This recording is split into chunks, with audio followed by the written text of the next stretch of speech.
What's up guys? I hope you are doing well. I am Veer. Welcome to star love family. तो कैसे हो दोस्तों? मैं आशा करता हूँ शानदार तरीके से आप लोग अपनी लाइफ को एंजॉय कर रहे हो, अपनी सेहत, फैमिली और पढ़ाई का ध्यान काफी अच्छे से रख रहे हो। देखिए कितनी शानदार बात यहाँ पर बोली गई है। कोई भी आप लोगों से प्यार कर सकता है, आप लोगों के साथ में रह सकता है जब आप लोगों के सितारे जो है वो बुलंदी पर होंगे। पर लेकिन असली टेस्ट जो है वो इंसान का तब होगा जब आप लोगों की लाइफ में तूफान आ रहे होंगे, यानी कि जब आप लोगों की लाइफ जो है वो गर्दिश में चल रही होगी। यही एक ऐसा टाइम होता है जब आप लोगों को कुछ ऐसे इंसानों का पता चलता है कि वो किस हद तक आप लोगों का साथ दे सकते हैं। तो इसीलिए हमेशा ये सबसे बेस्ट टाइम होता है आप लोगों की सराउंडिंग को ऑब्जर्व करने का। तो कभी भी लाइफ में ऐसा टाइम आप लोगों की लाइफ में आए, मैं तो दुआ करूंगा कि कभी न आए। अगर फिर भी कोई ऐसी बुरी कंडीशन आती है तो उसमें कोशिश कीजिएगा कि अपने आसपास के आदमियों को पहचानने की कोशिश कीजिएगा कि दिक्कत में कौन आपके साथ रह सकता है। क्योंकि जब आप लोगों की लाइफ जो सही डायरेक्शन में चल रही होगी, आप लोग सक्सेस की डायरेक्शन में बढ़ रहे होंगे, उस टाइम पर आप लोग नहीं पहचान पाओगे कौन कैसा कैसा मुखौटा पहना खड़े हुए आप लोगों के सामने। पर लेकिन जब आप लोगों के सितारे थोड़े गर्दिश में होंगे, उस टाइम पर आप लोगों को एक एक इंसान की पहचान हो जाएगी, कौन किस हद तक जाकर आपकी हेल्प कर सकता है। तो इस तरीके से वो एक अपॉर्चुनिटी की तरीके से आप लोगों को लेना है कि हाँ ये एक अच्छा टाइम है, कम से कम मुझे कुछ जानने को मिलेगा कि हाँ कितने फेक लोग मेरे आसपास में रहते हैं और कितने अच्छे लोग रहते हैं। तो इसीलिए कभी भी किसी भी सिचुएशन को ऐसा ना सोचिए कि ये गलत है, वो हमेशा कुछ ना कुछ अच्छा सिखा के जाती है अगर आप लोग उसको ढंग से आंख खोलकर कान खोलकर ऑब्जर्व करोगे। तो हर एक गलत चीज जिसको आप लोग गलत बोलते हैं वो एक्चुअल में एक तरीके से आप लोगों को कुछ ना कुछ नया सिखा के जाती है। ठीक है, तो उससे सीखिए और आगे बढ़िए। बस ये है कि अगर आप लोग उससे सीख नहीं रहे हैं तो फिर दिक्कत है, उससे सीखिए और फिर उसको इंप्लीमेंट कीजिए। ठीक है, आगे चलता हूं। आइए अब एक छोटी सी नजर डालते हैं कोविड-19 के केसेस के ऊपर। टोटल मिलाकर 68 lakh case all over world में आप लोगों को देखने को मिल रहे हैं। 3,97,000 लोगों की जान जा चुकी है और 33 लाख लोग ऐसे हैं जो यहां से रिकवर कर चुके हैं। मोटे मोटे तौर पर अगर नजर डालेंगे तो यूएसए, ब्राजील, रसिया, स्पेन, यूके और यहां पर इंपॉर्टेंट फैक्ट क्या है, यहां पर यह है इंडिया। हमारी कंट्री 6 नंबर पर आ गई है। पहले थी यहां पर ये 11वें पर कुछ दिनों तक, फिर ये 9वें पर आकर रुक गई, फिर आप लोगों को अब यहां पर देखने को मिला कि ये 6 नंबर पर आ गई है। अब जो हमारे केस आ रहे हैं हमारी कंट्री में, वो रेगुलर आप लोगों को लगभग 8 से 9 के बीच में केस देखने को मिल रहे हैं। ठीक है, पहले स्टार्टिंग में 7 साढ़े 7 थे, पर लेकिन जो अब बढ़कर यहां पर हो जा रहे हैं, कल 9,700 आए थे सबसे ज्यादा अब तक, आज ये परसों और कल आए हैं यहां पर 9,400 के करीब केस। जो रिकवर किए हैं लोग यहां पर ये 4,500 और जो आए हैं यहां पर ये आए 9,500। तो यहां से आप लोग देखते हैं डबल केस लगभग आ रहे हैं और रिकवर जो कर रहे हैं उसकी संख्या अगर आप लोग देखते हैं तो टोटल मिलाकर अगर लोगों की जान की बात करें तो लगभग 6,500 लोगों की जान अब तक इस पर्टिकुलर बीमारी से जा चुकी है। और यूएसए में यहां पर 1,11,000 लोगों की जान जा चुकी है। इसी के साथ में टोटल 19 लाख लोग जो है आज के दिन में वो इस बीमारी की चपेट में है। महाराष्ट्र, तमिलनाडु, दिल्ली, गुजरात, ये 4 ऐसे एरिया है जो सबसे ज्यादा टॉप पर है और महाराष्ट्र में 80,000 का आंकड़ा क्रॉस यहां पर किया जा चुका है। तो ये एक डेटा है जिसके बारे में आप लोग आइडिया रखिए। फिर से वही बात बोलूंगा, आप लोग थोड़ा सा अपना ध्यान रखिए क्योंकि आज की डेट में कोई भी ऐसी चीजें नहीं है जहां पर आप लोग माहौल में रह रहे हैं कि वहां पर कोई आप लोगों को प्रोटेक्शन प्रोवाइड कराएगा। खुद से ही आप लोगों को अपने आप को सेव करना है। आगे चलते हैं। आज है सैटरडे और संडे आप लोगों का रिवीजन होता है, तो जितना ज्यादा रिवीजन करें उतना ही ज्यादा कम है। तो अच्छे से चीजों को रिवाइज कीजिए।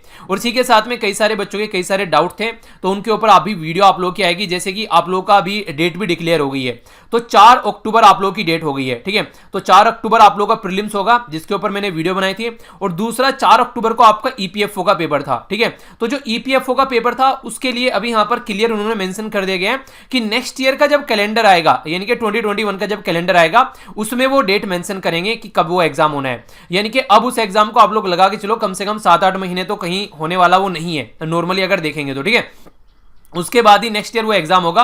कुछ लोगों को लग रहा है कि ये अच्छा हो गया, पर लेकिन कुछ लोगों को लग रहा है कि टेंशन हो गई। ठीक है, पर लेकिन मैंने बोला कि चलो अच्छा हो गया, पोस्टपोन हो गया। ठीक है, क्योंकि वहां पर अभी ये एग्जाम कंडक्ट कराया नहीं जा सकता था, पोस्टपोन हो गया। अब वहां पर वो पोस्टपोन कर दिया है, उसके बाद मैंने उसको अच्छा बोला। कई सारे बच्चे बोल रहे हैं सर आप अच्छा कैसे बोल सकते हो?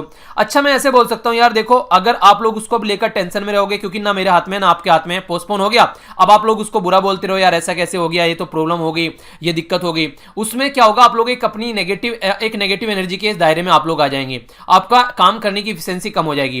पर लेकिन अगर जब हो ही चुका है वो, अब आपके हाथ में कुछ है नहीं, तो उसको अच्छा बोलो कि हाँ जो हुआ अच्छा हो गया, अब थोड़ा सा अच्छे तरीके से और प्रिपरेशन करते हैं। तो उससे आप लोग के अंदर की एक पॉजिटिव एनर्जी निकल कर आएगी और उस काम को आप लोग फिर और अच्छे से करना स्टार्ट करेंगे। तो इसीलिए कोई भी काम अगर हो जाता है जो हाथ में ही नहीं है, हो चुका है, पास्ट बन चुका है वो, तो उसके बारे में ऐसे सोचकर अपनी एनर्जी को नेगेटिव डायरेक्शन मत दिया करो। ठीक है, ये बहुत बड़ी बात बोला, छोटा सा उदाहरण देकर बहुत बड़ी बात बोली गई है, अगर ढंग से आप लोग इसको देखने की कोशिश करोगे तो। इसीलिए हमेशा आप लोगों को बोलता हूं कि अपने आप को हमेशा एक पॉजिटिव एटीट्यूड के नेचर के अंदर रखो, तो यहीं से ही आप लोग की जो साइकिल स्टार्ट हो जाती है एनर्जी की। ठीक है, तो ये बात आप लोग ध्यान रखना।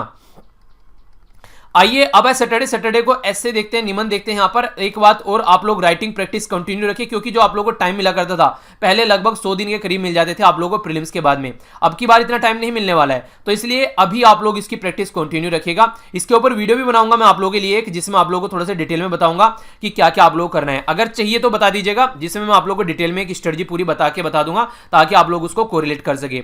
कोऑपरेटिव फेडरलिज्म के बारे में बात की जा रही है, ये मिथ है या फिर रियलिटी है। यानी कि जो कोऑपरेटिव फेडरलिज्म, संघवाद का जो ढांचा होता है, ठीक है, जिसे आप लोग कहते हैं एक तरीके से मिलजुल कर काम करना। हमारी कंट्री में सेंट्रल गवर्नमेंट हो गई है, टोटल मिलाकर 28 स्टेट हो गए, ठीक है, 28 स्टेट और 8 यूनियन टेरिटरी।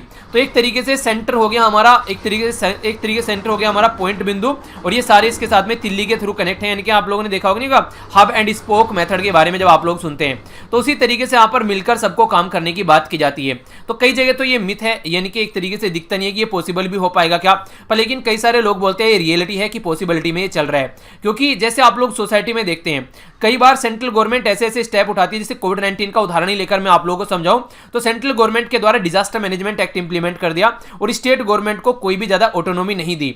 वही डिसाइड करेंगे रेड जोन, ग्रीन जोन, जो ऑरेंज जोन वगैरह कैसे उसमें उसको निकालना है, वहां से पहुंचा तो सकती है स्टेट गवर्नमेंट, पर निकालने वाली बात वो डिसाइड करेंगे।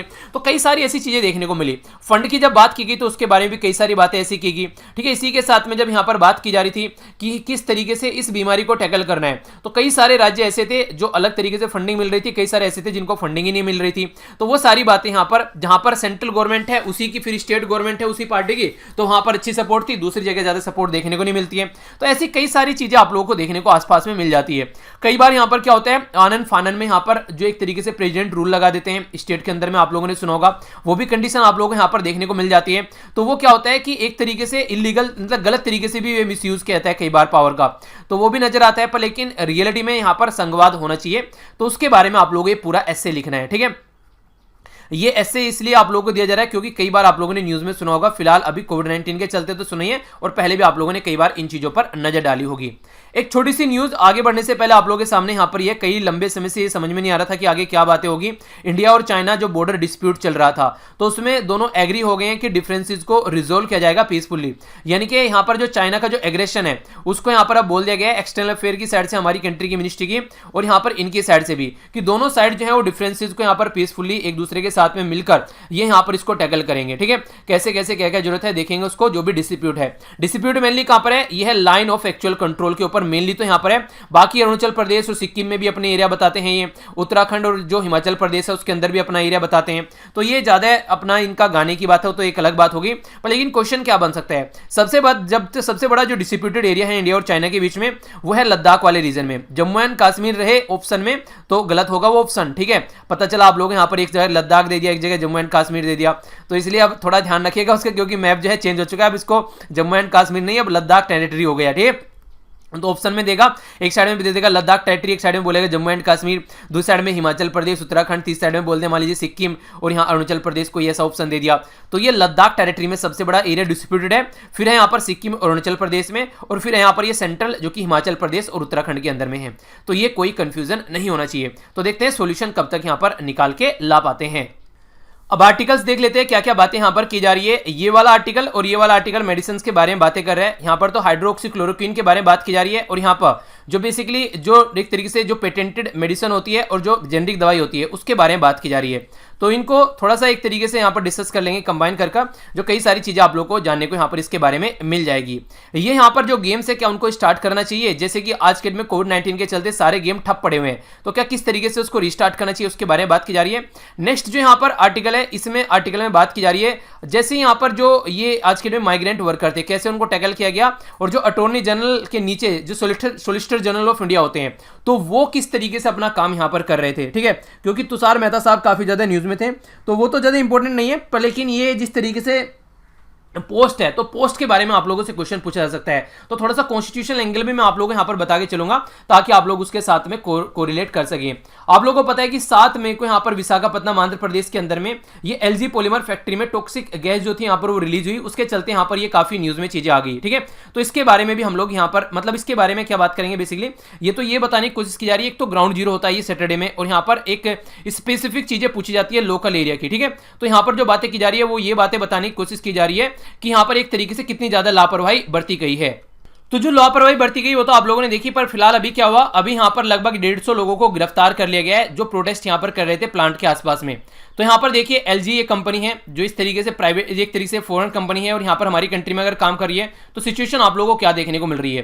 तो कंडीशन यहाँ पर आती है कि पहले तो लापरवाही बरती गई, इतनी सारी फैक्ट्री लॉकडाउन के चलते सारी बंद पड़ी हुई थी, उसमें ये सारी एक्टिविटी देखने को मिली, और उसके बाद में फिर जनता के ऊपर ही उसका इंपैक्ट डाला जा रहा है। तो कितने हद तक यहाँ पर ये चीजें सही है, तो उसके बारे में यहाँ पर बात की जा रही है। ठीक है, तो इसके बारे में आप लोग हल्का सा आइडिया रख सकते हैं, क्योंकि यहाँ पर जिस तरीके से कई सारे लोगों की जान भी गई, वो भी एक तरीके से लॉकडाउन के टाइम पर। तो नेशनल ग्रीन ट्रिब्यूनल के द्वारा भी बोला गया था यहाँ पर, जिसको आप लोग एलजी बोलते हैं, वो सॉरी जिसको आप लोग यहाँ पर एनजीटी बोलते हैं, उसके द्वारा भी यहाँ पर ये बोला गया कि आज की डेट में सारी जो चीजें हैं ये लायबिलिटी किसकी है, ये बेसिकली उसकी है जिसने रेस्पॉन्सिबल बिहेवियर यहाँ पर नहीं दिखाया है, क्योंकि जनता की जान गई। कई बार आप लोगों ने जैसे देखा भी यहाँ पर, तो एक तरीके से अगर अपने संविधान में आप लोग इसको देखेंगे तो आर्टिकल 21 हमको राइट टू लाइफ के बारे में बात करता है। जैसे आप लोगों में अंदर लेकर चलो थोड़ा सा, तो पार्ट थर्ड हो गया, पार्ट थर्ड में आर्टिकल 12 से लेकर आर्टिकल 35 तक हो गया। आर्टिकल 12 से लेकर आर्टिकल 35 के बीच में एक आर्टिकल है जिसको 21 कहते हैं आर्टिकल, आप लोग ये राइट टू लाइफ के बारे में बात करते हैं। इसी आर्टिकल में से आप लोग एनजीटी निकल के आता है, जिसको आप लोग नेशनल ग्रीन ट्रिब्यूनल बोलते हैं, और उसको कोरिलेट कैसे किया जाता है, कोरिलेट ऐसे किया जाता है कि ये जो एनजीटी है, जैसे आप लोग का इन्वायरमेंट है, अगर इन्वायरमेंट आप लोगों का अच्छा नहीं होगा तो आप लोगों की लाइफ के ऊपर थ्रेट पड़ जाएगा, और जब लाइफ के ऊपर थ्रेट पड़ेगा तो ये फंडामेंटल राइट है कि कम से कम इंसान को जीने के लिए एक अच्छा इन्वायरमेंट चाहिए, तो नेशनल ग्रीन ट्रिब्यूनल उसके साथ में कनेक्ट कर दिया जाता है। तो ये सारी चीजें एक बार आप लोगों ने कनेक्शन करना इनका सीख लिया ना, तो फिर चुटकियों में आप लोगों के हाथों पर चीजें हो जाएंगी, आप लोग क्वेश्चन को समझ पाएंगे कि यूपीएससी कैसे काम करता है, वो इन्हीं चीजों के ऊपर खेलता है। और बहुत बार ये क्वेश्चन पूछा जा चुका है कि नेशनल ग्रीन ट्रिब्यूनल किस आर्टिकल के ऊपर काम करता है, तो ये इसके बारे में आप लोग आइडिया रखेगा। इंपॉर्टेंट है थोड़ा सा, इतना सा देखिए, आप लोग जैसे रेगुलर लेक्चर सुनते हैं ना, तो उससे ये एक इंपैक्ट पड़ता है कि बहुत सारी चीजें मैं आप लोगों की रिवाइज कराता रहता हूं, एक कनेक्टिविटी बनती रहती है। जैसे उस टाइम पर एलजी के बारे में, इस पॉलीमर के बारे में सारी चीजें हम लोगों ने डिस्कस की थी, फिर से आर्टिकल आ रहे हैं, रिपीटेडली आर्टिकल आ रहे हैं, तो कुछ तो मैं रिविजन करा देता हूं, कुछ आप लोग खुद रिविजन कर लेते हैं। तो इसलिए अगर प्रिपरेशन आप लोग कर रहे हैं, प्रिपरेशन करने का सबसे जो बेस्ट तरीका होता है वो होता है कि आप लोग रेगुलर चीजों को फॉलो करके चलें। और न्यूज़पेपर तो एक ऐसी चीज़ है, जैसा कि आपको मैं हमेशा बताता हूं कि आप लोग वैसे भी पढ़ा कीजिए, भले ही आप लोग एग्जाम की तैयारी कर रहे हैं आगे चल के या नहीं, आप लोगों को एक अप टू द डेट चीज़ें पता होनी चाहिए कि सोसाइटी में क्या चल रहा है, जिससे कि अगर कोई आप लोगों से कुछ डिबेट डिस्कस करता है, कुछ आसपास में क्या हो रहा है, उसके बारे में अवेयर रहना ही एक जिंदा इंसान की निशानी है। सुना नहीं है कि रुका हुआ तो पानी भी सड़ जाता है, तो इसलिए कोशिश कीजिए कि हमेशा कंटिन्यूटी में चीजें बनाए रखिए। अब यहाँ पर सबसे पहले बात की जा रही है एक दवाई के बारे में, इसका नाम है हाइड्रोक्सीक्लोरोक्वीन। ये वही दवाई है जिसका नाम लेकर डोनाल्ड ट्रंप ने बोला था तो दवाई दे दो वरना छोड़ूंगा नहीं, ठीक है। तो आज के डेट में ये बोला गया ये जो दवाई है, जो कि इतना ज्यादा इसके बारे में अफवाह फैलाई गई कि हाँ ये कोविड-19 को ठीक करती है, तो ऐसा कुछ ज्यादा देखने को मिला नहीं यहाँ पर, ठीक है। ये एक एंटी मलेरियल ड्रग है यहाँ पर, जिसके बारे में हम लोगों ने बात की थी। तो इसके बारे में अभी बात की जा रही है कि बहुत सारे ऐसे एरिया थे जो इसके ऊपर रिसर्च कर रहे थे कि हाँ ये कोविड-19 का इलाज हो सकती है, पर अब वो सारी रिसर्च और स्टडी वगैरह जो है वो बंद कर दी गई है लगभग, और इसको बोला जा रहा है कि ये इस तरह की कोई दवाई नहीं है, ठीक है। तो ये समझाने की कोशिश यहाँ पर की जा रही है। आइए चलते हैं नेक्स्ट आर्टिकल की ओर, बेसिकली देखते हैं क्या क्या बातें की जा रही हैं। ये काफी इंटरेस्टिंग आर्टिकल, आप लोग यहाँ पर इसको देख सकते हैं, इसके बारे में थोड़ा जान लेंगे, ठीक है। तो यहाँ पर क्या बात की जा रही है कि जो स्पोर्ट एक्टिविटीज है उनको स्लो आराम से रिवाइव करना चाहिए। देखिए अगर कोई आप लोग फॉर्मूला 1 के बारे में बात करें तो यहाँ पर एक सोशल डिस्टेंसिंग भी रहती है, क्योंकि अपनी अपनी गाड़ी में एक सिंगल बंदा रहता है, ठीक है। और उसी के साथ में यहाँ पर ऐसा भी नहीं है कि कोई यहाँ पर खांसेगा छींकेगा तो ये कोई प्रॉब्लम देखने को मिलेगी। पर लेकिन सबसे बड़ी बात क्या है, ये जो फॉर्मूला 1 रेस है, ऐसा नहीं है कि आप लोग कोई सी एक सीजन में देखने को मिल रही है कि फरवरी में होगी, मार्च में होगी, अप्रैल में होगी, नहीं, ये हर साल किसी न किसी कंट्री में यहाँ पर फॉर्मूला 1 रेस चलती रहती है। और इसके चलते जो टीम है, यहाँ गाड़ी वगैरह ले जाना, उसके टेक्निकल इंजीनियर, वो सारी चीजें जो सारी वो टीम रहती है, बहुत सारे लोग उसमें रहते हैं। तो इसलिए यहाँ पर ग्राउंड पर तो कोई दिक्कत नहीं है, पर लेकिन वैसे अगर आप लोग देखेंगे जो इसकी बिहाइंड द कैमरा जो सीन में टीम चलती है वो काफी बड़ी होती है, तो उसको कैसे टैकल करके चलना है, क्योंकि अभी फॉर्मूला 1 को फिर से यहां पर स्टार्ट करने की बात की जा रही है, और बोला जा रहा है कि अगर फॉर्मूला 1 स्टार्ट होगी तो दूसरे गेम को भी कहीं ना कहीं एक तरीके से सपोर्ट मिलेगा कि हाँ हम लोग भी चीजों को स्टार्ट कर सकते हैं। साइकिलिंग वगैरह भी यहां पर एक तरीके से आप लोग बोल सकते हैं, जो कि इस पर्टिकुलर एरिया में हम लोग काम कर सकते हैं। देखिए जो प्लेयर होते हैं ना, प्लेयर अगर आज के में फ्री रहेंगे, काम नहीं कर पाएंगे, तो उनकी लाइफ जो है वो बिल्कुल एक तरीके से खराब हो जाएगी। उनका एक्टिव रहना ही एक तरीके से लाइफ का सबसे बड़ा पार्ट होता है, ठीक है। और दूसरे काम कंप्यूटर पे बैठकर आप लोग नॉर्मली कर लेते हैं, ठीक है। आज के में तो गेम भी कंप्यूटर पे खेल लेते हैं, पर लेकिन यहाँ पे आप लोगों का काम नहीं चलेगा, ठीक है। नॉर्मली जो यहाँ पर ये जो बेसिकली ग्राउंड वाली चीजें होती हैं, यहाँ पर आप लोग एक्टिव रहना ही रहना पड़ेगा। तो फॉर्मूला 1 को जो स्लोली रिवाइव करने की बात की जा रही है, अनाउंस किया जा रहा है कि 8 रेस जो है वो रिवाइज की जाएगा कैलेंडर। हालांकि कई सारी यहां पर कैंसिल भी की गई, ठीक है। जब यहां पर केस निकल कर आया ग्रैंड पिक के अंदर, तो उस टाइम पर फॉर्मूला 1 के जो ड्राइवर थे कोविड-19 पॉजिटिव पाए गए यहां पर मैकलर्नर, तो उस टाइम पर बोला गया कि अब यहां पर जो चीजें हैं उनको थोड़ा सा चेंज किया जाएगा, ठीक है। तो उसके चलते यहां पर सिचुएशन को चेंज किया गया। अब यहां पर बात की जा रही है कि जो फर्स्ट 10 राउंड होते हैं उसके बाद उस जो ऑफ द 20 रेस कैलेंडर के वो यहां पर कैंसिल कर दिए गए और कुछ पोस्टपोन कर दिए गए। ये अकेला ही नहीं किया गया था, अलग ही पोस्टपोन, बहुत सारी चीजें पोस्टपोन की गई थी जो हम लोगों ने देखी भी। जर्मन में जैसे अभी चीजें स्टार्ट की जा रही है रिसेंटली, जर्मन फुटबॉल लीग के बारे में हम लोगों ने बात की थी, जिसको बोंदेलिसा बोलते हैं। इन्होंने क्या किया, इन्होंने यहां पर सोशल डिस्टेंसिंग का ध्यान रखा, अच्छे से सारे प्लेयर को अच्छे से चेक किया। ग्राउंड जो था वो ग्राउंड जो था कंप्लीटली खाली था, वहां पर किसी को अलाउ नहीं किया गया और सेशन को रीस्टार्ट किया गया, यानी कि बिना ऑडियंस के ही रीस्टार्ट किया गया सेशन को। इसी के चलते यहां पर अभी देखने को मिला है कि जब ये स्टार्ट कर सकते हैं तो आगे और भी चीजों को यहां पर स्टार्ट करने की बात की जा रही है। ठीक है, डोमेस्टिक जैसे लीग होती है कई सारी, जैसे फुटबॉल की भी कई सारी डोमेस्टिक लीग होती हैं, तो कंट्रोल्ड इन्वायरमेंट में उसको लेकर चल सकते हैं। जो फॉर्मूला 1 रेस है वो एक यूनिक चैलेंज क्रिएट करती है। ठीक है, क्योंकि यहां पर एक तो 5 कॉन्टिनेंट के अंदर हर एक कंट्री में नॉर्मली ये आप लोगों को वो बहुत सारी कंट्रीज में आप लोगों को देखने को मिलेगी, 5 कॉन्टिनेंट के अंदर में। इसी के चलते यहां पर जो इसका दबदबा रहता है कि हाँ लोग इसमें इंटरेस्ट लेते ही लेते हैं, क्योंकि गाड़ी की रेस होती है, जो गेम खेलते हैं उनको भी इसमें इंटरेस्ट आता है नजर। ठीक है, वैसे नॉर्मल इंसान भी बैठकर देख लेता है। ठीक है, आपका कोई ऐसा फेवरेट प्लेयर है जो फॉर्मूला 1 रेस का जो फेवरेट प्लेयर जिसका नाम आप लोग जानते हो, तो उसका नाम आप लोग लिख सकते हैं। क्योंकि देखिए यहां पर आप लोगों से कई बार ऐसे क्वेश्चन ही पूछ ले जाते हैं, क्वेश्चन कि आप लोगों की हॉबीज, आप लोगों को अगर हॉबीज नहीं है तो ऐसी ऐसी हॉबीज आप लोग कुछ क्रिएट कीजिए जिससे आप लोगों को आगे चल के इंटरव्यू में फायदा हो। क्योंकि अगर हॉबी नहीं है आप लोगों की, या है भी तो आप लोगों को पता नहीं है, तो फिर आप लोगों को बड़ी प्रॉब्लम हो जाती है। ठीक है, तो इसलिए ये चीजें ऐसी हैं जो पहले से आप लोग प्रिपेयर करके चलें, अपने माइंड को इतना ट्रेन कर लें कि हाँ उससे रिलेटेड कोई भी बातें आप लोगों से पूछी जाएगी तो आप लोगों के माइंड में कोई भी कंफ्यूजन नहीं रहेगा और उसका अच्छे से आप लोग आंसर दे पाओगे। ठीक है, आगे यहां पर बात करें तो जो भी यहां पर इस तरीके से ये रेस जो कंडक्ट कराई जाती है अलग अलग एरिया में, तो काफी कुछ यहां पर लेकर जाना पड़ता है। तो जो कार्गोज मूवमेंट है खासकर उसके बारे में बात करते हैं अक्रॉस द वर्ल्ड, वो सारी चीजें बंद हो चुकी हैं। 8 रेस जो थी यहां पर आज के डेट में यूरोप, ऑस्ट्रेलिया, ब्रिटेन के अंदर, ठीक है, तो उनको होस्ट किए जाते हैं मल्टीपल इवेंट। तो उसके चलते F1 जो है वो ऑपरेटिंग प्रोसीजर जो है वो ढंग से सेट करने की बात की जा रही है, ताकि फिर से इसको पैटर्न में लेकर आया जा सके। क्योंकि सबको चेक किया जाएगा तभी यहां पर ग्राउंड पे उतारा जाएगा। अगर एक को बीमारी होगी तो दूसरों को भी लगने के चांसेस यहां पर हो सकते हैं। देखिए यहां पर सबसे बड़ी बात तो ये रखी गई है कि कोई भी यहां पर मैच देखने वाला दर्शक यहां पर नहीं होगा। ओनली 80 मेंबर की टीम रहेगी, पर टीम के 80 मेंबर रहेंगे पर टीम के साथ में जो भी उनके गाड़ी को देखने वाले सारे इंजीनियर्स वगैरह, वो सारे डॉक्टर जो भी रखते हैं यहां पर ये, ठीक है। उसी के साथ में यहां पर जो बोला गया है कि यहां पर जो बेसिकली जो ब्रॉडकास्ट जो क्रू रहेंगे, यानी कि यहां पर जो कैमरा वैमरा सेट करने वाले रहेंगे वो 60 रहेंगे। तो इस तरीके से यहां पर जो F1 के लिए अब यहां पर काम करने वाला है, ये 1200 का इसेंशियल स्टाफ लगभग काम करेगा, जो कि पहले लगभग 5000 के करीब का हुआ करता था। स्मॉल साइज इंप्लॉय किए जा रहे हैं 300 से 400 के करीब यहां पर, जो कि आज के में इंजीनियर जो मशीन को देखने वाले जो लोग होंगे, इसी के सब मशीन वो सारी इसी के साथ में और भी जो भी रिक्वायरमेंट होगी, कोई पानी लेने वाला तो कोई कुछ इस तरीके से कम रखने की कोशिश की जा रही है ताकि पैटर्न को फॉलो किया जा सके। तो अच्छी बात क्या निकल कर आ रही है यहां पर, अच्छी बात ये निकल कर आ रही है कम से कम चीजों को स्टार्ट किया जा रहा है। ठीक है, तो ये जो वर्ल्ड चैंपियनशिप यहां पर भी देखने को मिलेगी, तो 15 to 18 रेस यहां पर रिक्वायर्ड रहती हैं 1 साल के लिए, और उसी के चलते टीवी का जो रेवेन्यू यहां पर इकट्ठा होता है वो भी इसी से निकल के आता है। आज के डेट में सबसे बड़ी जो मार्केट में कोई इंडस्ट्री है तो वो है एक तरीके से एडवर्टीजमेंट इंडस्ट्री, जहां पर कोई ना कोई किसी न किसी चीज का एडवर्टीजमेंट करता हुआ आप लोगों को नजर आता है, तो वो इंडस्ट्री यहां पर काफी बड़ा रोल प्ले करती है। अब यहां पर जो फॉर्मूला 1 है यहां पर उसी के बारे में बात करें तो ये बेस्ट अटेम्प्ट है कि सीजन को रीस्टार्ट किया जाए फिर से। अब तक चीजें ठप पड़ी हुई हैं और इसके रीस्टार्ट होने के बाद में यहां पर जो स्पोर्टिंग इंडस्ट्री है ऑल ओवर वर्ल्ड में, वो भी सोचेगी कि हाँ यार हम भी स्टार्ट करते हैं। जब वो चीजें स्टार्ट हो गई हैं, वो नहीं कहते देख हम देखी चीजें चल जाती हैं, तो उसी के बारे में यहां पर बात की जा रही है। अगर ये आगे बढ़ेंगे तो फिर और कई सारे पैटर्न में चीजें आप लोग को आगे बढ़ती हुई नजर आएगी। ठीक है, तो इसके बारे में आप लोग आइडिया रख सकते हैं। आइए आगे चलते हैं नेक्स्ट आर्टिकल की ओर, पर आगे बढ़ने से पहले यहां पर कुछ ये बेसिक इंफॉर्मेशन आप लोग जान लीजिए, जिससे डायरेक्ट क्वेश्चन एग्जाम में आप लोग के बन जाते हैं। बात की जाए यहां पर अटॉर्नी जनरल ऑफ इंडिया के बारे में। अटॉर्नी जनरल ऑफ इंडिया जो है वो चीफ लीगल एडवाइजर है या प्राइमरी लॉयर आप लोग बोल सकते हैं सुप्रीम कोर्ट इंडियन गवर्नमेंट का। यानी कि अगर इंडियन गवर्नमेंट कुछ गलत काम करती है, यहां पर कोई भी उनके ऊपर केस चलता है, तो यहां पर जो रिप्रेजेंटेशन देखने को मिलेगी वो अटॉर्नी जनरल ऑफ इंडिया की साइड से यहां पर रिप्रेजेंटेशन देखने को मिलेगी, जिस भी कोर्ट में यहां पर जाकर ये गवर्नमेंट को रिप्रेजेंट करेंगे। तो सबसे इंपॉर्टेंट फैक्ट तो ये याद रखिएगा, कोई आप लोगों से पूछे कि कोई चीफ लीगल एडवाइजर कौन है गवर्नमेंट ऑफ इंडिया का, तो ये attorney general of India.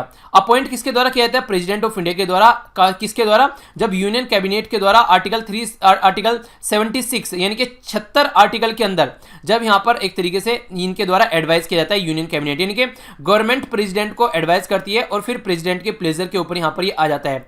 President का प्लेजर की मतलब बात की जा रही है कि एक तरीके से सेंट्रल गवर्नमेंट के अंडर पावर चली जाना, क्योंकि प्रेसिडेंट का बस ठप्पा लगता है उसके ऊपर, बाकी जो गाइड रहती है, गाइडेंस रहता है बैकग्राउंड से, वो रहता है सेंट्रल गवर्नमेंट का। ठीक है, पर्सन जो होना चाहिए वो क्वालिफाइड होना चाहिए, सुप्रीम कोर्ट के जज बनने के लायक उसकी क्वालिटी होनी चाहिए। अटॉर्नी जनरल जो है वो एक तरीके से राइट रखता है कि किसी भी कोर्ट में जाकर वो बैठ सकता है पूरी इंडिया के अंदर, हाई कोर्ट, सुप्रीम कोर्ट, हर जगह जाकर वो आसानी से बैठ सकता है। पार्लियामेंट की प्रोसीडिंग में भी पार्ट ले सकता है, पर लेकिन क्या रहेगा यहाँ पर ये कोई वोट नहीं डालेगा। अटॉर्नी जनरल ऑफ इंडिया यहाँ पर ये एक तरीके से बोला जाता है कि does not have any executive authority. ठीक है, ये फंक्शन करता है लॉ मिनिस्ट्री के अंडर में। ठीक है, बाकी यहाँ पर अगर बात की जाए, ये कई बार आप लोगों से पूछ ले जाते हैं यहाँ पर, ये एमसी सतलवाड़, ये कई बार पूछा गया आप लोगों से, ये हमारी कंट्री के फर्स्ट अटॉर्नी जनरल थे। ठीक है, तो ये भी आप लोग याद रखते हैं। और इसी के साथ में यहाँ पर longest serving attorney general of India भी यहाँ पर ये रहे हैं। अटॉर्नी जनरल जो है असिस्ट किए जाते हैं यहाँ पर सोलिसिटर जनरल ऑफ इंडिया और 4 additional solicitor general of India. तो यहाँ पर ये एक तरीके से पूरी टीम होती है। तो टोटल मिलाकर कितने मेंबर हो गए यहाँ पर? टोटल मिलाकर यहाँ पर टोटल आप लोगों को 6 मेंबर देखने को मिलेंगे।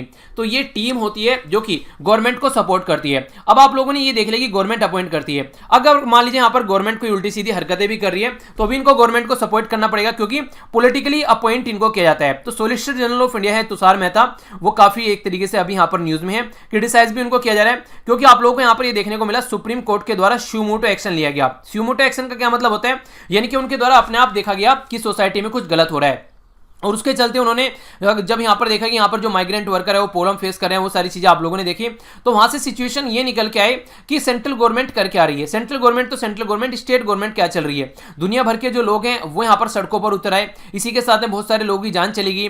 तो इसके चलते इस कोर्ट ने पहले तो स्टार्टिंग में इग्नोर किया कि यार ये देखिए ये हमारे काम नहीं है, ये जो है गवर्नमेंट का काम है, एग्जीक्यूटिव का मैटर है, हम इसमें इंटरफेयर नहीं करते हैं। पर लेकिन जब अति हो जाती है तो फिर इनको इंटरफेयर करना पड़ गया और पूछना पड़ गया कि भैया चाहते क्या और चल क्या रहे, ये तो बता दो एक बार। तो आर्टिकल 76 यहां पर ये बेसिकली अपॉइंट करने की पावर होती है गवर्नमेंट के पास में, प्रेसिडेंट को एक तरीके से बोलकर। पर लेकिन यहां पर अगर ये इनके हिसाब से काम नहीं करेगा तो फिर काम कैसे चलेगा? क्योंकि अगर जिस कंपनी में आप लोग काम करते हैं तो उसी के हिसाब से आप लोगों को काम करना पड़ेगा, उसके मालिक के हिसाब से, या फिर गवर्नमेंट के हिसाब से आप लोगों को चलना पड़ेगा, गवर्नमेंट के डिपार्टमेंट में आप लोग काम कर रहे हैं तो ये बात आप लोग यहां पर समझनी पड़ेगी। तो यहां पर जो भी गवर्नमेंट की उल्टी सीधी हरकतें हैं डे बाय डे की, वो यहां पर सपोर्ट करनी पड़ेगी। एक तरीके से आप लोग बोल सकते हैं गवर्नमेंट की बेगारी साफ करनी पड़ेगी अगर आप लोग पर्टिकुलर इस पोस्ट पर हैं तो एक तरीके से गवर्नमेंट का ही एक तरीके से पपेट बोला जाता है कई बार यहाँ पर कि किस तरीके से यहाँ पर काम करेगा ये पर्टिकुलर पोस्ट है। ठीक है, तो कोई ऐसा नहीं है कि यहाँ पर एक इंडिपेंडेंट तरीके से काम कर पाता है, तो गवर्नमेंट के हिसाब से काम करता है। अब माइग्रेंट वाला इशू आया तो जब यहाँ पर सुप्रीम कोर्ट के द्वारा पूछा गया गवर्नमेंट से कि भैया ये चल क्या रहा है, तो यहाँ पर इनके द्वारा बोला गया कि फेक न्यूज फैलाई जा रही है मीडिया हाउसेज के द्वारा, जिसके चलते बहुत सारे माइग्रेंट वर्कर हो जा रहे हैं। और पहले तो ये है नहीं है ऐसा कोई माइग्रेंट वर्कर वाला इशू, पर फिर भी कई सारे जो लोग हैं ना वो सड़कों पर उतर आ रहे हैं इन सब सिचुएशन को ध्यान में रखते हुए। तो कोर्ट को लगा भैया गवर्नमेंट सही बोल रही है, तो कोर्ट ने यहाँ पर थोड़ा सा तो मीडिया को सुना दिया कि आप लोग रेस्पॉन्सिबल तरीके से बिहेव करो, और गवर्नमेंट को भी बोला कि थोड़ी सी पॉलिसी वगैरह लेके आओ ताकि ये चीजें न देखने को मिले। तो ये जो सिस्टम यहाँ पर देखने को मिला, तो गवर्नमेंट की जो कमी है वो छिपाई गई यहाँ पर इनके द्वारा, अटॉर्नी जनरल, सोलिसिटर जनरल इनके द्वारा। तो कंडीशन क्या रहती है? कंडीशन ये रहती है कि जनता के लिए काम नहीं करते हैं, ये गवर्नमेंट के लिए काम करते हैं, क्योंकि गवर्नमेंट के द्वारा इनको अपॉइंट किया जाता है। तो सुप्रीम कोर्ट के द्वारा जब एक्सप्लेनेशन यहां पर मांगा गया कि ग्राउंड सिचुएशन आप लोगों को बताओ, तो ग्राउंड सिचुएशन सुप्रीम कोर्ट से छिपाई गई, उनको क्लैरिटी में यहां पर ग्राउंड रिपोर्ट नहीं बताई गई। मिलियंस ऑफ जो आज के डेट में आप लोग देखिएगा इनका जो प्राइस है वो पे कर रहे हैं यहाँ पर, यानी कि आप लोग समझ सकते हैं यहाँ पर कि किस तरीके से लोगों को क्वारंटीन में क्या रखा गया, क्या फैसिलिटी प्रोवाइड कराई गई है, वो सारी चीज़ें। तो जो भी मिस्टेक्स यहाँ पर गवर्नमेंट के द्वारा इस ड्यूरेशन में की गई है वो सारी मिस्टेक्स यहाँ पर छुपाने की कोशिश की जाती है। तो यानी कि इस तरीके से यहाँ पर जो पोस्ट है वो इंडिपेंडेंट होनी चाहिए। एक तो संवैधानिक पोस्ट है, कॉन्स्टिट्यूशनल पोस्ट है अटॉर्नी जनरल ऑफ इंडिया, और उसको आप लोग इस तरीके से लेकर चल रहे हैं, तो ये गलत तरीका है। तो इसके बारे में कुछ और बातें मैं आप लोगों को बता दूं तो आप लोगों के माइंड में और क्लैरिटी आएगी, उसके बारे में जान लेते हैं।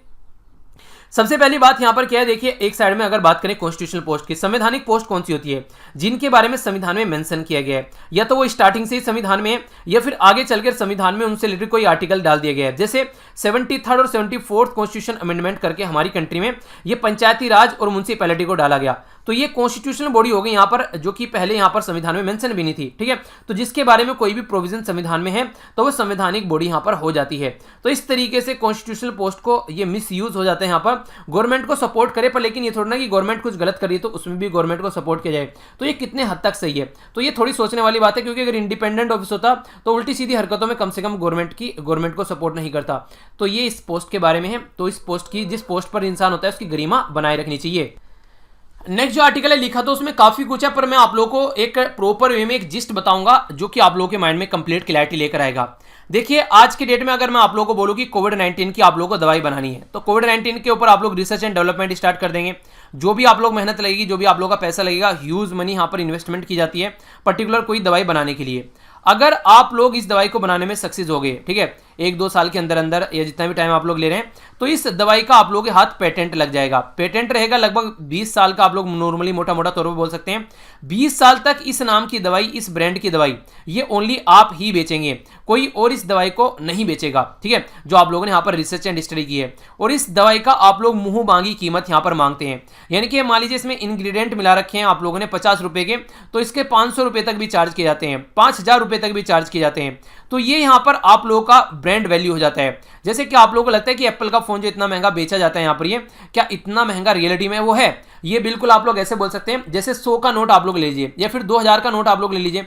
2000 के नोट की कीमत अगर यहाँ पर गवर्नमेंट ऑफ इंडिया अपने सिग्नेचर उसके ऊपर से हटा दे, एक तरीके से मतलब गवर्नमेंट के कंट्रोल में न रहे, उसको एक तरीके से लीगल टेंडर न माने, ठीक है, सिग्नेचर तो आरबीआई के होते हैं, तो आरबीआई के गवर्नर के, तो उसको आप लोग क्या बोलेंगे? तो फिर क्या उसकी वैल्यू इतनी होगी 2000 के नोट की? 2000 के नोट की वैल्यू ऐसी होगी कोई 15-20 रुपए, फिर ठीक है, कागज की उसकी वैल्यू से फालतू नहीं होगी। तो यहां से आप लोग समझ सकते हैं, यानी कि कहने का मतलब यहां पर यह कि ब्रांड की वैल्यू है, तो गवर्नमेंट ब्रांड है यहां पर एक तरीके से। तो इसी तरीके से कोई दवाई आप लोगों ने बनाई, तो आप लोग ब्रांड के अंदर आप लोगों ने खर्चा किया और वहां से फिर आप लोग उसके ऊपर आज के दिन में उसको इंजॉय कर रहे हैं, फिर रॉयल्टी आप लोगों को मिल रही है। तो इंपॉर्टेंट फैक्ट क्या है यहाँ पर? इंपॉर्टेंट फैक्ट यहां पर यह है कि रिसर्च एंड डेवलपमेंट में वो खर्च करेगा जिसको लगता है कि बाद में प्रॉफिट देखने को मिलेगा। अगर उसको लग रहा है कि बाद में प्रॉफिट देखने को नहीं मिलेगा, तो क्यों रिसर्च एंड डेवलपमेंट में खर्चा करेंगे? तो कोई भी रिसर्च एंड डेवलपमेंट में खर्चा नहीं करेगा, ठीक है। तो पहली तो बात यहां पर ये होगी। अब जेनरिक दवाई क्या होती है? जेनरिक दवाई वो दवाई होती है जब यहां पर पेटेंट जो होता है वो कंप्लीट हो जाता है, यानी कि मान लीजिए 20 साल पूरे हो गए।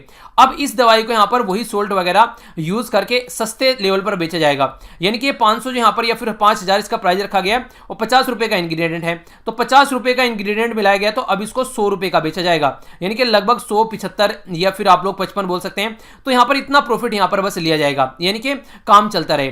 तो यहां पर यही बात आप लोगों को समझाने की कोशिश की जा रही है कि जब भी यहां पर कोई ऐसी दवाई बनाई जाती है जेनरिक, तो सस्ती इसीलिए होती है क्योंकि उसके ऊपर कोई ब्रांड वैल्यू नहीं रहती है, उसके ऊपर किसी का पेटेंट नहीं रहता उस टाइम पर, तो इसलिए यहां पर ये कंडीशन देखने को मिलती है।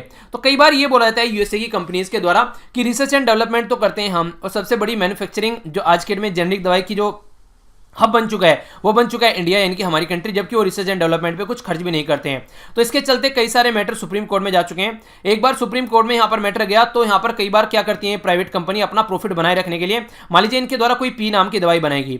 अब ये जो दवाई है इसके 20 साल कंप्लीट हो चुके हैं पेटेंट के, तो फिर क्या करेंगे, इसके अंदर थोड़ा बहुत कुछ मिलावट सोल्ट वोल्ट चेंज करके फिर बोल देते हैं कि हम लोगों ने एक न्यू पी यानी कि नई मेडिसिन हम लोगों ने बना ली है और फिर से इसके लिए 20 साल का पेटेंट दो। अब हमारी कंट्री में ये केस सुप्रीम कोर्ट में पहुंचा, तो सुप्रीम कोर्ट ने बोल दिया कि ये गलत तरीका है, हम लोग ऐसा नहीं कर सकते। नोवार्टिस के बारे में आप लोगों ने सुना होगा, जब केस चला था सुप्रीम कोर्ट के अंदर, तो उसके चलते काफी ज्यादा क्रिटिसिज्म यहां पर देखने को मिला यूएसए की साइड से। यूएसए के द्वारा ये बोला गया कि हम तो यहां पर रिसर्च एंड डेवलपमेंट कर रहे हैं और आप लोग फायदा उठा रहे हैं हमारी रिसर्च एंड डेवलपमेंट का, ये चीजें यहां पर सही नहीं है, ठीक है। तो ये जेनरिक दवाई के बारे में इंफॉर्मेशन है। थोड़ा सा और इसके अंदर घुसकर अगर आप लोगों को बताऊं, जो ब्रांड डायरेक्ट होती है और जो जेनरिक डायरेक्ट होती है उनमें क्या डिफरेंस होता है। ये तो पेटेंट के द्वारा प्रोटेक्ट की जाती है, यहां पर लो कॉस्ट वर्जन होता है, ठीक है, ब्रांड ड्रग का। इसी के साथ में सप्लाई की जाती है सिंगल कंपनी के द्वारा, प्रोड्यूस की जाती है जेनरिक कंपनीज के द्वारा, बहुत सारी कंपनी यहाँ पर प्रोड्यूस करती हैं। मार्केट वैल्यू जो है यहाँ पर ये बेसिकली ब्रांड नेम के हिसाब के अंडर में आता है। यहाँ पर सेफ एंड इफेक्टिव जो ड्रग ब्रांड यहाँ पर देखने को मिलते हैं, तो उसके हिसाब से काम किया जाता है। ड्रग प्राइस जो है वो डिसाइड किया जाता है फार्मास्यूटिकल कंपनी के द्वारा, यहाँ भी डिसाइड किया जाता है फार्मास्यूटिकल कंपनी के द्वारा, पर लेकिन यहाँ पर वो काफी कम देखने को मिलता है। हालांकि गवर्नमेंट भी कैप रख के चलती है यहाँ पर कि इससे फालतू चीजें नहीं होनी चाहिए, तो वहां पर भी एक कंट्रोल आप लोगों को देखने को मिल जाता है। तो इसी के बारे में यहां पर ये कंप्लीट आर्टिकल था, किस तरीके से क्या क्या बातें की जा रही है जेनरिक दवाई के बारे में। तो अभी यहां पर जैसे कोविड-19 की महामारी चल रही है, तो कहीं ना कहीं एक रेस्पॉन्सिबिलिटी निकल कर आती है कि भैया इसके ऊपर स्टडी करो, पर लेकिन आप लोगों को यह भी पता है कि वो पेटेंट जो है वो पेटेंट के अंदर लंबे समय तक नहीं टिक पाएगी ये दवाई। रीजन क्या है? रीजन ये ऑल ओवर वर्ल्ड में दुनिया भर के लोग बीमार हो चुके हैं। अगर पेटेंट के नाम पर चीजें आगे चलेंगी तो काम नहीं चलेगा, तो ये दवाई ऐसी होगी जिसको आती ही जनता में डिस्ट्रीब्यूट करने की कोशिश की जाएगी, ठीक है। तो एक तरीके से ग्रेटेस्ट अचीवमेंट की तरीके से इसको देखा था। आप लोग ये सोचिए आज के दिन में कोविड-19 की दवाई मिल जाए तो जरा सी देर में मार्केट से खत्म हो जाए, तो वही बातें यहां पर बोलने की कोशिश की जा रही है, ठीक है। इसके चलते यहां पर आज के दिन में ग्लोबल मार्केट में अगर बात करें 110 लाख करोड़ की एनुअली 1.7% ऑफ ग्रोस जीडीपी जो वर्ल्ड की है उसका यहां पर ये मेडिसिन वगैरह है। 55% जो ग्लोबल जो फार्मास्यूटिकल स्पेंडिंग होती है 60 लाख करोड़ के करीब यहां पर ये ये यहाँ पर 4 ब्रांड नेम प्रोडक्ट हैं जो कि टिपिकली अंडर पेटेंट रहती है, यानी कि जो यहाँ पर ये जो बेसिकली डेटा है इसका अगर आप लोग आधा डेटा देखोगे वो आज के डेट में ब्रांड वैल्यू के अंदर में आता है, यानी कि वो कोई ना कोई पेटेंट के अंदर में है आज के डेट में आधे से ज्यादा मेडिसिन। कमर्शियल जो फार्मास्यूटिकल जो कंपनीज है उनका बेसिक फंडा ये रहता है रिसर्च स्टडी करो, आप लोग पैसा कमाओ, यहाँ पर दवाई बनाओ, तो बेसिक फंडा ये रहता है। ठीक है, मेन फंडा उनका प्रॉफिट है, अगर प्रॉफिट नहीं रहेगा तो वो ये काम भी नहीं करेंगे। तो इसेंशियली अगर देखा 20 ईयर का यहाँ पर डिपेंडेंसी रहती है, उसके बाद में जाकर चीजें जो होती हैं वो थोड़ी नॉर्मलाइज होती हैं। पर कोविड-19 की जैसी दवाई बनेगी तो उसमें इतना लंबा टाइम नहीं दिया जाएगा क्योंकि जनता काफी बीमार है। तो देखते हैं कौन कितनी रिसर्च एंड डेवलपमेंट इसके ऊपर करता है ताकि सिचुएशन को कंट्रोल किया जा सके, वो आने वाले टाइम में आप लोगों को देखने को मिल जाएगा। ठीक है, काराकुम डेजर्ट के बारे में आप लोगों से पूछा था। काराकुम डेजर्ट को यहाँ पर इसको गारागुम डेजर्ट या फिर इसको काराकुम के नाम से भी जानते हैं। ठीक है, कारा और कुम को अलग अलग भी लिख दिया जाता है। ये साउथ एशिया के अंदर में है, ऑक्युपाई करता है 30% ऑफ जो यहाँ पर तुर्कमेनिस्तान वाला एरिया है। कौन सी स्टेटमेंट करेक्ट है? 1 2 बोथ या फिर नाइदर 1 नो 2? सही आंसर क्या है? तो सही आंसर है डी, दोनों ही स्टेटमेंट यहाँ पर गलत है। साउथ एशिया के अंदर नहीं है, सेंट्रल एशिया के अंदर है यहाँ पर ये आप लोग देखते हैं तुर्कमेनिस्तान, कैस्पियन सी हो गया इधर यहाँ पर कनेक्टेड है यहाँ पर ये। इसी के साथ में तुर्कमेनिस्तान के अंदर 70% इसका एरिया है, ना कि 30%। तो ये क्वेश्चन भी आप लोगों से ऐसे बन जाते हैं। ठीक है, ये रेगिस्तान वाला एरिया है, 3,50,000 स्क्वायर किलोमीटर में फैला हुआ है तुर्कमेनिस्तान के अंदर में। ठीक है, तो ये था टोटल आज का डिस्कशन। आई होप कि आप लोगों ने अच्छे से एंजॉय किया होगा। नेक्स्ट लेक्चर में मिलता हूं, तब तक आप लोग एंजॉय करते रहिए इसी तरीके से। पीडीएफ टेलीग्राम से जाकर डाउनलोड कर लीजिएगा, सारी पीडीएफ यहां पर प्रोवाइड करा दूंगा। ओके, उसी के साथ में फीडबैक आप लोग जरूर दिया कीजिए। लेक्चर अगर पसंद आता है तो लाइक करना मत भूलिएगा, पसंद नहीं आता तो डिसलाइक करने का भी पूरा हक है, और कमेंट बॉक्स में बताना डिसलाइक क्यों किया ताकि उसको आने वाले टाइम में इंप्रूव किया जा सके। तो बड़ों को नमस्ते, छोटों को प्यार, छोटी सी लाइफ एंजॉय करो यार। तब तक के लिए जय हिंद।